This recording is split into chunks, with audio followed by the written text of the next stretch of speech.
Gutom na eh.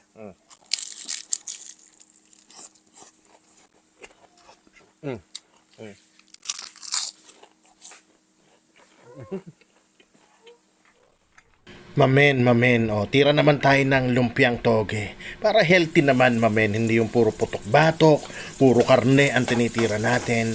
Gulay naman paminsan-minsan, mamen. Itong lumpiang toge, mamen, isa to sa mga paborito ko.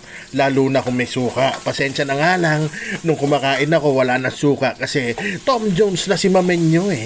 Ayan super simple lang to para dun sa mga di nakakaalam. Ayan, nag-isa lang ako ng bawang sibuyas, nilagyan ko ng onting giniling, tapos sinisong ko lang siya ng paminta at nor seasoning. Kung wala kay nor seasoning, asin o patis, pwede na yan, toyo. Basta kahit anong pampaalat, mamen. Nung sangkutsado na, lalagay nyo lang yung carrots, tapos haluin nyo lang ng onte. Pag nahalo nyo na, isunod nyo na rin yung ibang gulay nyo. Ang nilagay ko dito, mamen, carrots at Baguio beans lang. Goods na para sa akin yan, mamen.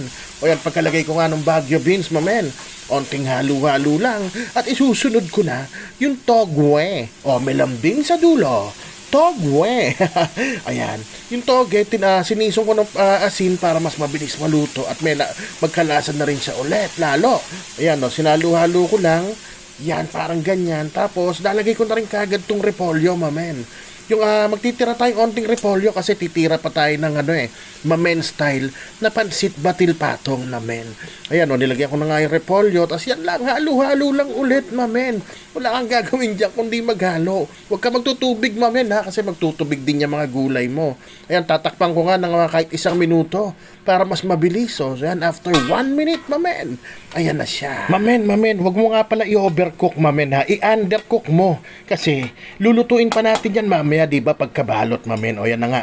Pinabalot ko na kay Esme, mamen, kasi nga nagluluto pa ako ng pansit batil patong, mamen. O, kung nakaabot ka sa part ng video na to, men, baka pwede mo naman paki-like and share para naman makarating sa iba itong lumpiang toge na basic ang tirada, pero talaga namang wraps, ha. Ayan na nga, pagkabalot ni Esme, mamen, dali-dali na akong tumakbo sa lutuan. Pipirituhin ko na yan para matira na. Yan, di ba? O pagkaprito niyan, mamen, medium fire lang, huwag niyo lakasan, baka masunog yung balat. Pag mahina naman yung masyado yung apoy, papasukin masyado ng mantika yan. Kaya dapat medium lang. Ayan pag nag-brown na, baliktarin nyo na. At syempre, dapat ganyan din yung kabilang side, mamen. Para naman masarap ang lutong ng titirahin natin. O paano, mamen, titirahin ko na to, baka tirahin pa ng iba. Kaya naman, isisigaw ko na. Rapsa, men.